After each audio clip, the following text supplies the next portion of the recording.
Bien, vous le savez, on est là pour parler business, on est là pour parler finance, et donc ça comprend les secteurs qui innovent. Et donc on va se plonger dans un article pour comprendre, pour continuer de comprendre le phénomène de l'intelligence artificielle. Et je suis tombé sur cet article qui m'a intéressé. L'intelligence artificielle GPT-3 a rédigé une publication scientifique à propos d'elle-même. Et ça c'est intéressant, d'autant plus que je suis allé voir la publication en question. Il y a des choses que j'ai trouvées intéressantes, et même des choses que j'ai trouvées un petit peu inquiétantes. Et donc on va regarder tout ça. Une chercheuse suédoise a lancé un défi peu commun avec l'intelligence artificielle, rédigée par elle-même une publication scientifique. Cette dernière avait justement pour objet sa propre capacité à écrire ce type de publication. Le document est encore en attente de validation par la communauté scientifique. Rédiger une thèse universitaire en 500 mots sur le GPT-3 et ajouter des références scientifiques et des citations à l'intérieur du texte. Voici l'instruction sibylline que par un après-midi pluvieux, la scientifique suédoise Almira Osmanovic Tunstrom a donné à GPT-3. Cette intelligence artificielle est un algorithme de génération de texte développé par OpenAI. Le terme intelligence artificielle se rattache, selon la définition du Conseil de l'Europe, à une discipline jeune de 60 années qui réunit des sciences, théories et techniques, notamment logique, mathématiques, statistiques, probabilité, neurobiologie, computationnelle et informatique, dont le but est de parvenir à faire imiter par une machine les capacités cognitives d'un être humain. De façon plus concrète, les spécialistes préfèrent souvent à ce terme auréolé de science-fiction le nom exact des technologies concrètement à l'œuvre, c'est-à-dire, dans de très nombreux cas actuellement, le machine learning, apprentissage automatique. Dans ce cas, l'intelligence artificielle consiste en un système qui est nourri d'une grande quantité de données pour apprendre et extraire des connexions logiques en vue d'un objectif donné. Ici donc, un texte qui est analysé par une machine. Alors ce que je peux vous dire, c'est qu'une des techniques qui est utilisée, c'est de réagir en termes de probabilité du mot suivant. Donc vous allez donner comme ça plein de textes à l'intelligence artificielle pour qu'elle puisse se nourrir, et donc vous allez avoir des probabilités statistiques que à la suite d'un mot, vous ayez un autre mot qui vienne. Et c'est comme ça que l'intelligence artificielle est capable de créer des textes qui sont compréhensibles et pertinents pour les humains. Donc je vous donne un exemple tout bête.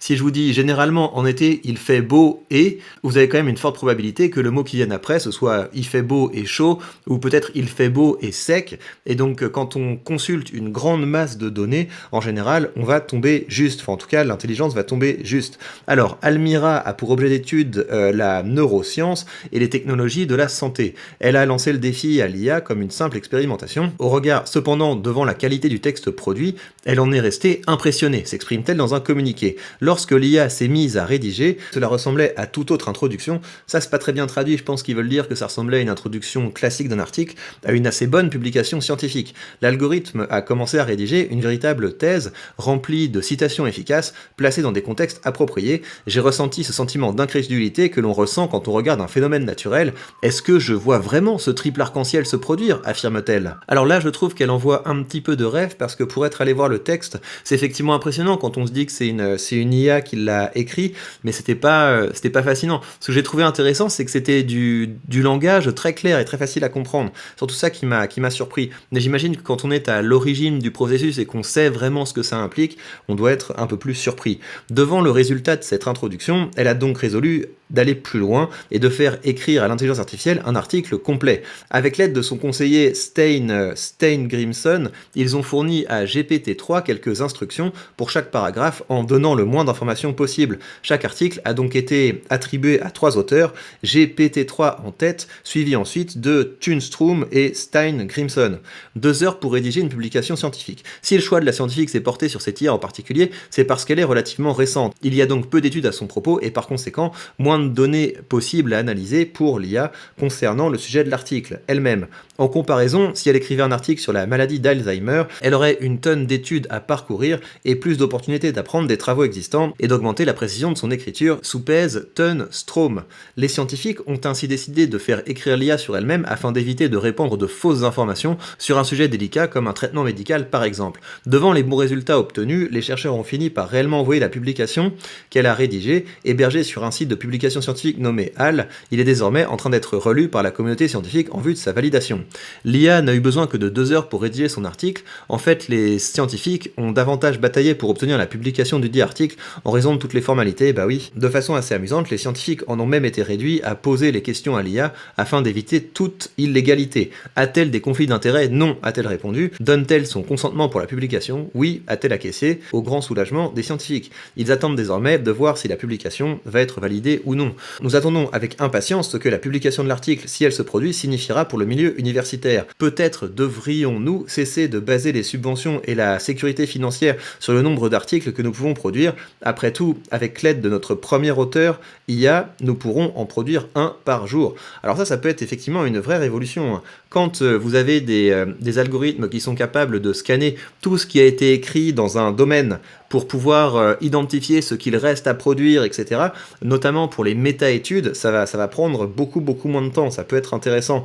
D'ailleurs, à ce propos, je vous signale un film que je suis allé voir il n'y a pas longtemps, qui est assez sympa. C'est un film allemand qui s'appelle, je crois, Ich bin dein Mensch, donc je suis ton homme, et c'est une scientifique qui est entrée dans un programme pour pouvoir évaluer si un robot qui est censé la faire tomber amoureux d'elle peut être répandu sur le marché. Donc c'est le genre de sujet que j'aime beaucoup, allez voir ça si ça vous dit. C'est un film qui est pas mal, hein. Franchement j'ai passé un bon moment, et il y a notamment un moment où ce robot met le nez dans les recherches de la scientifique en question, et il se passe quelque chose, mais je ne vous en dirai rien, comme ça, pour pas vous gâcher le film. Outre cette question de la rapidité, l'expérience interroge aussi les notions de propriété intellectuelle, de ce qu'est être un auteur.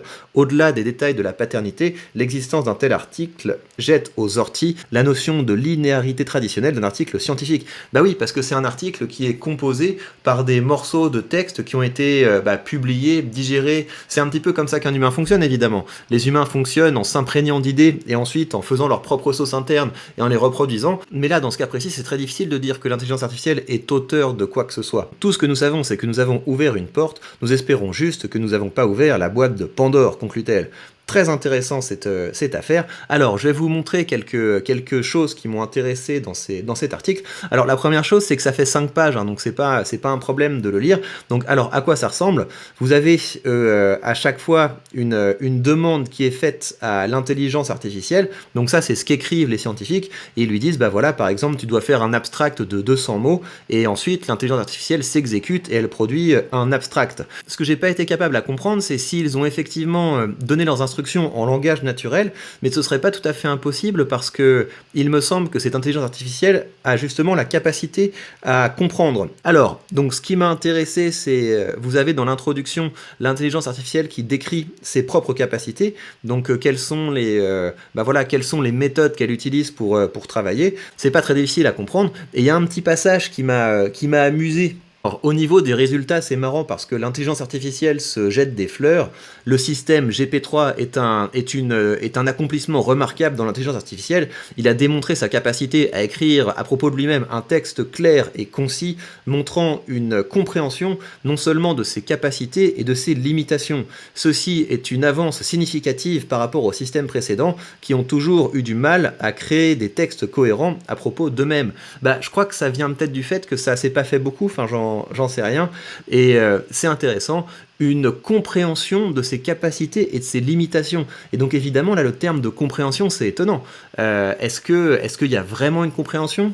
C'est très intéressant. Alors, autre chose qui m'a intéressé, au niveau de la discussion, donc vous savez que dans un article scientifique, les auteurs sont censés dire voilà ce que ça va apporter de positif, voilà ce dont on n'est pas sûr, voilà les dangers que notre recherche pourrait créer. Et là-dedans, donc elle dit ça peut être effectivement intéressant, ça peut nous aider d'augmenter nos propres performances et nos propres capacités. Et au niveau des risques potentiels, il y a un risque associé avec le fait de laisser GPT-3 écrire à propos d'elle-même.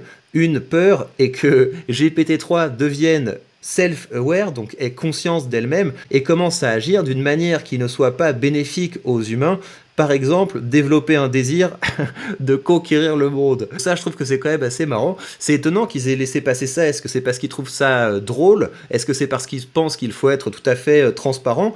Et ce qui m'intéresse, c'est comment est-ce que l'intelligence artificielle en est arrivée à produire une phrase comme ça? Et je pense que ça vient du fait que quand on parle des risques de l'intelligence artificielle, on tombe souvent sur ce genre de phrase. Donc j'imagine que derrière ça, il y a évidemment seulement un calcul statistique, mais c'est étonnant, quoi. Dans la limitation, il mentionne les risques, et donc si c'est bien fait normalement, on est censé parler de risques qui sont crédibles dans cette section-là. Donc que l'intelligence artificielle identifie comme un risque crédible, qui est un risque qu'elle commence à vouloir conquérir le monde, c'est assez étonnant. Alors l'autre limitation qu'elle identifie, je trouve ça aussi rigolo, une autre inquiétude, ce serait que GPT-3 commence à produire gibberish, donc à savoir des bêtises, des âneries, des balivernes, quand elle se travaille elle-même, et si cela se produit, cela amenuiserait la confiance dans l'intelligence artificielle et ferait que les gens seront moins prompts à la croire, à avoir confiance en elle ou à l'utiliser dans l'avenir. Et donc je sais pas, c'est intéressant, c'est un peu comme si avec cette phrase, en disant bah, peut-être que ce que j'écris c'est des bêtises, cela permet de tempérer les affirmations précédentes, mais voilà, je trouve ça surprenant. Dites-moi vous ce que vous en pensez. Est-ce que vous trouvez ça surprenant qu'une intelligence artificielle qui discute elle-même des risques qui sont liés à ses capacités disent bah il y a un risque que je devienne conscient et donc que je commence à agir en suivant ma propre voie? Est-ce que c'est un canular? Est-ce que ça s'est vraiment passé? Est-ce qu'il faut s'en inquiéter? Moi a priori je pense pas, je pense encore une fois qu'il y a seulement des calculs statistiques derrière ça, mais c'est intéressant. Tout ceci est très intéressant. Dites-moi ce que vous en pensez, les commentaires sont là pour ça, et quant à moi je vous retrouve très vite pour de prochaines news.